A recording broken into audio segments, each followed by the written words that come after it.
Have you ever wondered why we go to war? Or why you never seem to be able to get out of debt? Why there is poverty, division, and crime? What if I told you there was a reason for it all? What if I told you it was done on purpose? What if I told you that those who were corrupting the world, poisoning our food, and igniting conflict were themselves about to be permanently eradicated from the earth? You might think that an idealistic fantasy.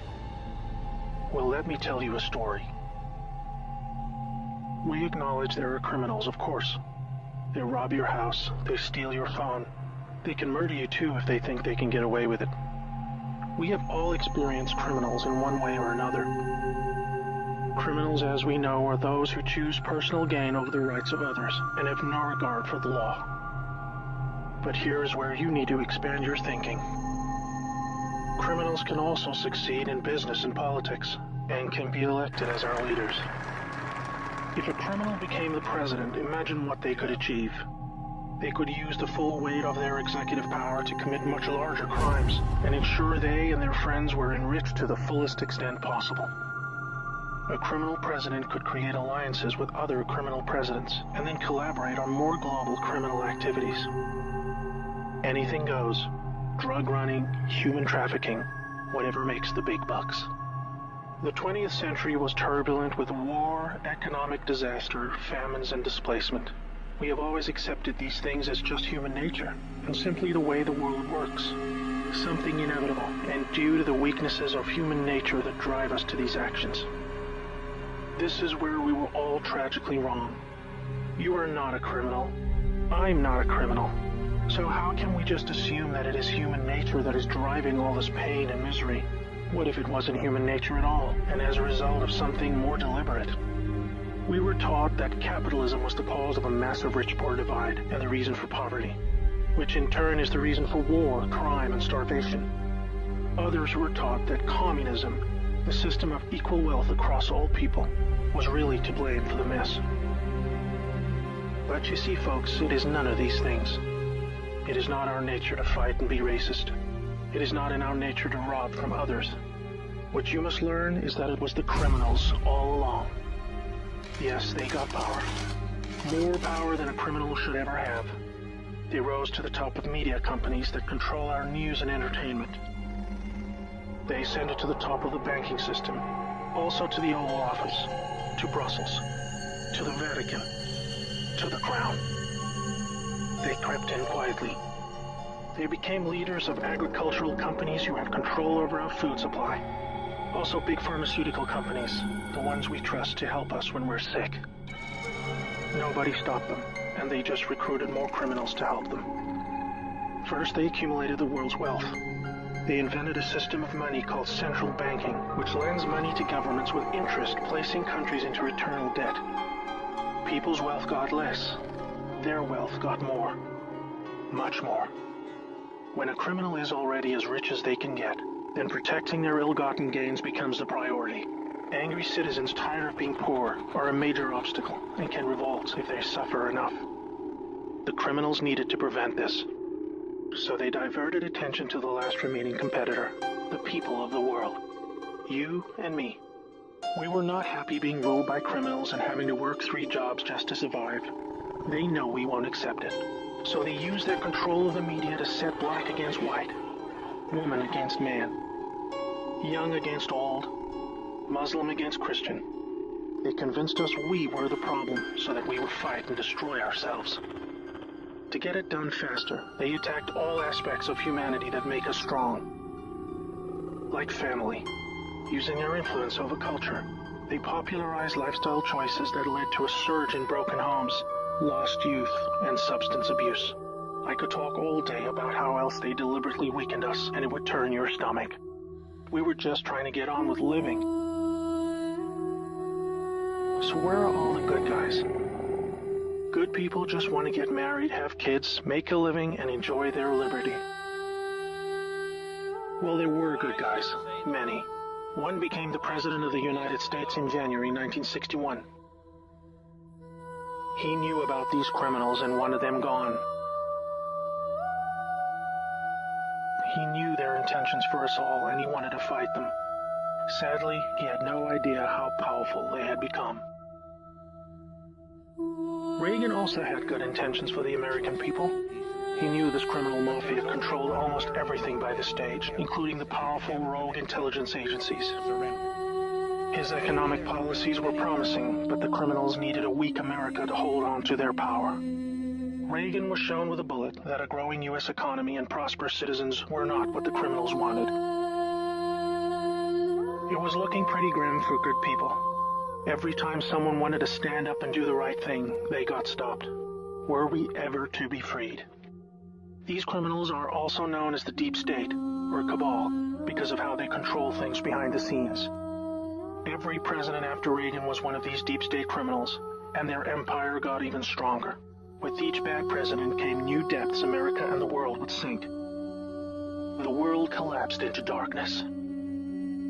Do you need me to tell you how? Destroyed factories, declining job numbers, sicker people, opioids, destruction of Iraq, Syria, and Yemen with pointless war, displacement of people into Europe, ISIS, terrorism, collapsed governments, poverty, and genocide. Total misery. Do you think that was inevitable? Hell no. Well, here is where things start to take a new turn. When the full picture comes to be known, it will forever be regarded as the greatest story ever told. Well, here is the top line. Some good people still held positions of power. They valued humanity and the rule of law. While the criminals discussed their game plan at the annual Bilderberg meetings, the good guys were making plans of their own. The information age was coming to change history forever. As the internet flooded into every home and appliances became smarter, and when people started carrying tracking devices, an opportunity to put an end to criminal control over the world was emerging. We became connected, trackable, and surveilled. But so did they. They became dependent, just like we did, on email, SMS, instant communication. It made crime much easier, but it also put them on a grid that, if accessed by the right people, would expose their crimes to the public and end their iron grip on us once and for all. In this new age of information, it was thought that the military should also have its own intelligence agency to focus on cybercrime and espionage. They called this the NSA, the National Security Agency. Here we had every phone call, email, and text from every device stored and archived. Whether it be someone making a doctor's appointment, or the Deep State setting up a massive heroin purchase from the Taliban. In the right hands, it would be enough information to expose the entire sinister criminal plot to rob us blind and wipe us out. Hold that thought, now I need to explain the plan. The good guys were devising a plan to reclaim the world from the cabal and return it to the people. It would involve alliances with multiple countries, since the criminals had global rat lines, trade, and other infrastructure in place that would need their cooperation. It came down to two choices for America: launch a military coup to seize the government from whichever cabal puppet was in the White House at the time, or win legitimately, take control of the NSA, expose the criminals for what they are, and arrest them all. Obviously, the first option would be very troubling for the public. With people still preoccupied with cabal-engineered social issues, they would likely revolt and hurt themselves and others. No, it would have to be the latter. So they needed a candidate who could win, and who could win big. Many states like California had been so heavily inundated by criminals that even the voting machines were electronically set up to swing votes any which way. It would need to be a very decisive victory. Good patriots in the U.S. military and their global partners asked Trump to run for president so they could take back control of America legitimately without alarming the public. Trump was a good choice, obviously, because he overcame the voter fraud and won. But he was a patriot, and he was loved and admired by the public. He was not interested in joining the cabal, because they hated America and he did not agree with them on that point. As soon as he showed interest in taking power, they activated their media assets to viciously turn on him. That's when we saw the sudden hatred emerge. Even when he won, the cabal still had no idea what he was a part of, and the sophisticated plan that was about to unfold against them. Shocked at their loss, they mobilized their full arsenal of intelligence, media, money, and technology to try and take back power. Their people at the top of the DOJ and FBI then put together a plan to frame Trump and have him impeached. This is where we come back to the NSA again. All messages were stored and could be used to expose this plot and prevent Trump's overthrow. An entire book will be written about the first 2 years of Trump's presidency. False flag terror attacks, downed planes, missile alerts, assassination attempts. Here is the point. The world is currently experiencing a dramatic covert war of biblical proportions. Literally the fight for Earth, between the forces of good and evil. I can't put it in simpler terms, but I can say it appears the good guys are winning. The Cabal had complete control over North Korea. They hijacked the Kim dynasty, took them hostage, and worked to build up a nuclear arsenal to threaten the world. Kim Jong-un suddenly embracing peace was simply because the deep state were beaten and driven out. ISIS was also destroyed in the year following Trump's win. We are all starting to see the pattern now, that enough time has passed, that our biggest global concerns are starting to recede, and peace is returning. It is all evidence that the good guys are winning the war. But we're still in the middle.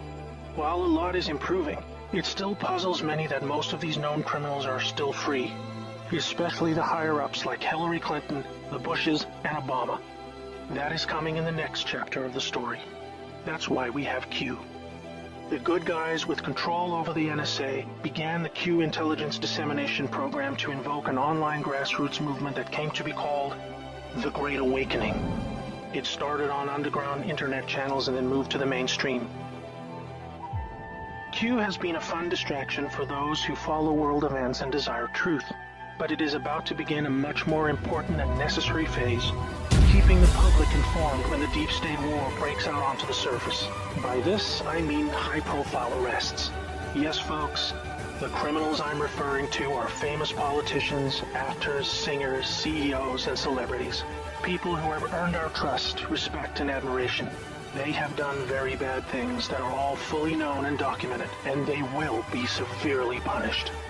Those of us who have followed Q since the beginning will be here to help you make sense of the coming events. We are among the first to realize that our petty partisan divisions are just trivial distractions, and we are all enslaved by a hidden enemy. We realize that the problem was never capitalism or socialism, Democrat or Republican, black or white, Muslim or Christian. We know it was just very powerful criminals who had too much power. Fellow slaves, it's time to buckle your seatbelt, recognize your true enemy, and embrace a new future that we all owe to the brave patriots who risked their lives to achieve this victory against the greatest force of evil the world has ever known. May God bless.